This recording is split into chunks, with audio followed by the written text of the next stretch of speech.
Will Guzheng's inclusion make a difference in the future timeline? Yeah, but it won't improve that much. Welcome back to the Butter Bunch. My name is Jacob Butter, back with another Dragon Ball What If discussion. Just to let people know, yes, I am recording, I'm wearing the same shirt as last episode. It's still this one, Gallego Nivel 3, or Gallego Level 3, because I've just come back from Galicia. I'm recording this immediately after the previous one because, as I mentioned before, I scripted lots of these episodes of What If Piccolo Had a Son almost before the channel started, but definitely before it kicked off, and I had a lot of them pre-written. And this one is no exception. So yes, by this point, we're getting into territory that I've been waiting 2 years to explore. With every pre-Buu Saga Dragon Ball scenario comes the moment when the future timeline must be addressed. Actually, now that I think about it, every post-Goku Black story has to do this. Basically, you'll never fully get away from it. That moment for the What If Piccolo Had a Son scenario is now. And much like the animation on the first Mutant Girl episode, it ain't pretty, Chief. I wrote that joke in at the time in 2020. I was not proud of the first episode's animation, even only a year after it was made. Imagine 3 years down the line what I must be feeling like. Oh, and that goes for the next joke as well. We begin, as usual, when Goku pulls a 2020 on us and succumbs to a surprise new virus. I'm so glad I didn't release this back in the day. 1 year after the incident with the Ginyus. So, essentially, he missed that last big battle on Earth. That is, until the androids show up. I did it once, okay? You all knew it was coming. Anyway, the battle against 17 and 18 goes mostly as before, but with no Vegeta or Chaozu. Instead, we have Guzheng. Gohan still survives, but the way that it happens this time is through a combined effort between Piccolo and Guzheng, the latter of whom grabbed his protege and flew off. By this point, he'd learned to suppress his power level, so the children escape. And here's when the first major difference occurs. The Dragon Balls are still active. Thanks to Kami sharing his lifeline with Guzheng, not Piccolo, the Earth still has its reset button on hand. The only problem is that all the Z fighters had died before, so they couldn't be brought back. But that's when Gohan hatches a plan. After an incessant amount of time convincing Chi-Chi, aided by the news reports of cities being destroyed, Gohan gets permission to collect the Dragon Balls with Guzheng. Unlike in times before, this doesn't take a day. The pair spend the best part of a week stealthily maneuvering around the androids, but collecting the spheres nonetheless. Once they have them, Gohan wishes for the two of them to be transported to Namek. It is at this point that Shenron reminds them that Namek was never restored after Frieza blew it up. So Gohan changes his wish to Namek's delayed restoration. They then have to lay low for a year because they dare not attempt any space travel, which is why I assume they never went to Namek in the original. Once they gathered the balls of the following year, they wished to go to Namek along with Dende, who had offered to make a new set of Dragon Balls once they were there. After that, they summon Porunga and are about to make their wishes when a voice pops into Dende's head. Don't do it! Who is this? My name is King Kai. I have a friend on my planet. Now listen, I never finished training these guys last time. If they stay here, they stand a chance. You can revive them when they are ready. If they come back now, the androids will just kill them again. Well then, what are we supposed to do? Stay there on Namek. Guzheng and Gohan can train in peace without having to hold back for their safety. And so they do, keeping the Dragon Balls nearby. Gohan and Guzheng train with the warrior clan Namekians. Already outclassing them, they quickly switch to just training on their own like they'd already did on Earth. Dende was also of great use, healing the two after every training session, which meant that Gohan could very rarely exploit the Zenkai boost. I say rarely because it's simply not in Guzheng's nature to harm Gohan. Anytime he got anywhere near to the brink of death was one of extreme carelessness, which the now fully grown Guzheng was too disciplined to let happen often. Incidentally, with all the Z fighters gone, there was nobody left to defend the Earth. Bulma actually came up with a solution for this, in the form of Chi-Chi. Oh, also in the script I've written, but Jacob, Chi-Chi? Really? And then, yeah, she used to be a fighter too. What else are you doing in this time? And as for her accepting to help Bulma, the scientist plays her trump card. Well, if you won't do it, I guess I'll have to get Gohan back and throw him to the wolves instead.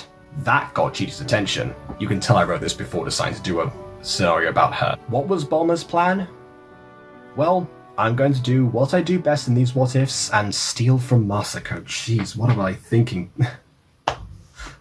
What was Bulma's plan? Well, I'm going to do what I do best in these what-ifs and steal from Masako.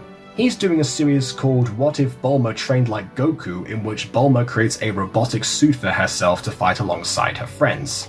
In this case, she decides to give that position to somebody who's already had some fighting training. Once the suit was ready, Kami and Chiaotzu offered to train Chi-Chi up, with Kami acting as mentor and Chiaotzu as sparring partner.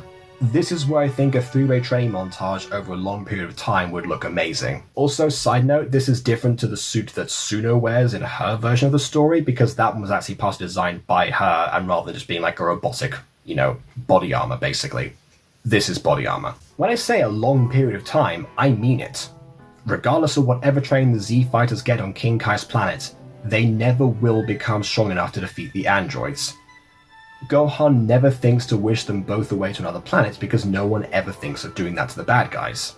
So he focuses his time on trying to get himself Super Saiyan. Usual procedure would be to use anger and trauma to go over the edge, if not just the pain of loss. However, with Gohan's practical mind, he knows the only person who's truly gone forever in his life is Goku, and thus the pain of loss did not come to him as strongly. In fact, his training with Guzheng only gives him a higher base form rather than any new power.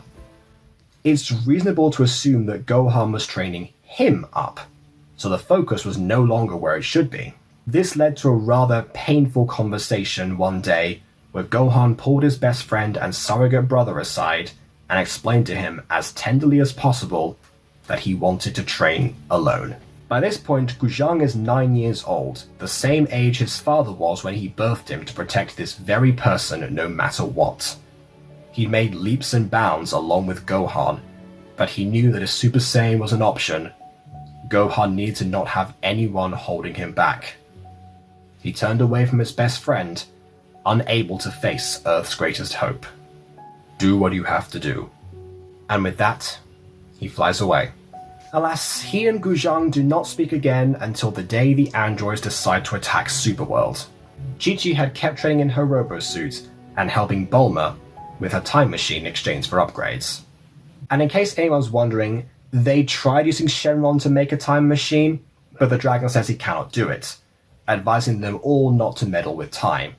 So it was back to business as usual with Bulma. While that was happening, Chi-Chi headed out to Superworld where the androids completely ambushed her as before. Well, sis, look what we have here. I've heard of this one. She's the new cyborg on the block. I don't know, looks like just a suit to me. Does it actually matter? Yes, you can't be a cyborg without medical parts. But she has those. No. They're not attached to her. If they're not attached, it doesn't count. Chi-Chi uses this display of sibling bickering to land a surprise kick on 18. 17 then launches at her, and her suit allows her to block his moves. 18 rushes in, and Chi-Chi falls back. The twins decide to attack from both sides, but Chi-Chi detects them. What follows is a display of bravado from 17 and 18, and wits and tactics from Chi-Chi. There was just one problem. The androids have the Infinity Drive. Chi-Chi does not. Slowly but surely, the power on her robo-suit begins to drain. Noticing this, King Kai calls Gohan to tell him that his mother is in trouble, and that he needs to get back to Earth immediately. Gohan rushes to Dende, who always kept the Dragon Balls near him, and teleports back to Earth via Purunga, barely registering the bunch of noodle Namekians running around a primitive hovel. Dende had been busy rebuilding the planet with his own children, who watch in awe at what has just occurred. Back on Earth, Gohan flies towards the androids as fast as he could, desperate to get to his mother in time. Once he arrives, she is alive, but barely. 17 and 18 are toying with her, as she can barely crawl to them anymore. Leave her alone! The androids turn to find a new challenger nearby. who looks like the kind of woman they were just fighting. And just who might you be? Is this your sister? He looks at her closely. Nah, she's too old to be.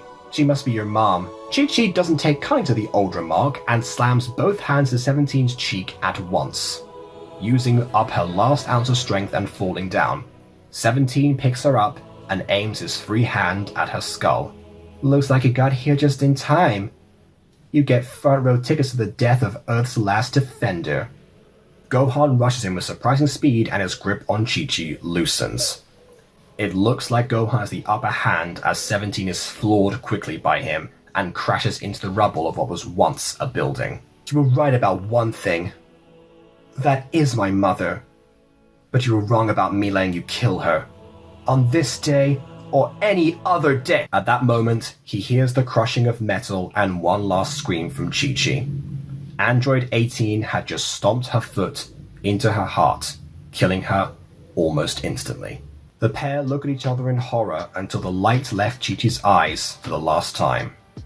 As for Gohan, he was seeing red. Rage was piled further and further within his being. His aura changed along with his hair, and he finally emerged as a Super Saiyan. Unable to control his new power at first, he starts firing ki in random directions and throwing punches, particularly at 18. This display of raw destruction was enough to make the androids retreat, barely daring to touch this new being. And so, as Superworld gets fully destroyed, the androids disappear to Kami knows where, and Gohan eventually powers down and breaks down. 4 months later, Gohan is training in Super Saiyan, having been able to master it in the time since. Bulma was nearby, still working on the time machine, but Gohan sensed another presence nearby. Gohan. Guzheng was watching him from afar, with a solemn expression on his face. Gohan flies over, hardly believing what he saw. I came as soon as I could. King Kai told me about your mother, and Gohan hugs his best friend and he stops talking. Namekians aren't usually into PDAs, but having grown up almost exclusively around Gohan, Guzheng didn't mind at all. When they broke apart, he looked at his friend with a smile. So, this is the power of a Super Saiyan, huh? How big is the power? It's pretty big. Oh. Too big for your old sparring partner? Gohan answered this with a look of determination. They were back now to defend Earth together. Do the events of Pepper Town still occur?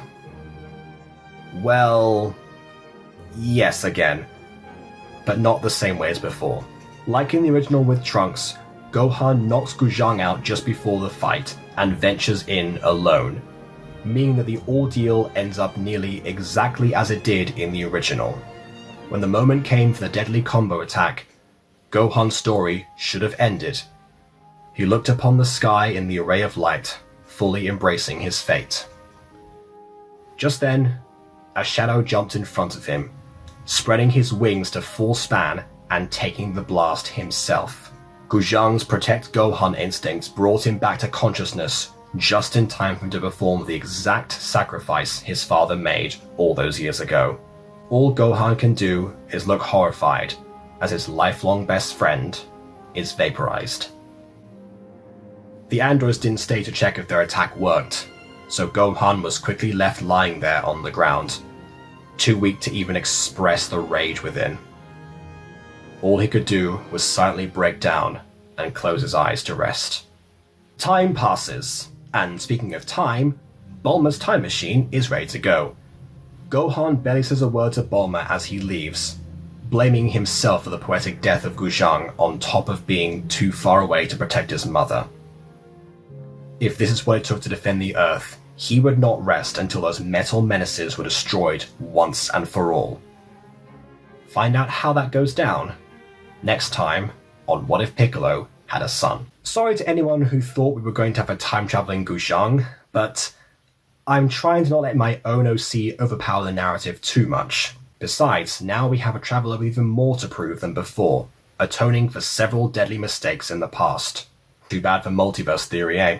But before any of that, let me know your thoughts on means of liking or disliking, and leaving your comments on where the discussion could go. I'll see you all soon enough for another Butter Bunch video. Toodle pip.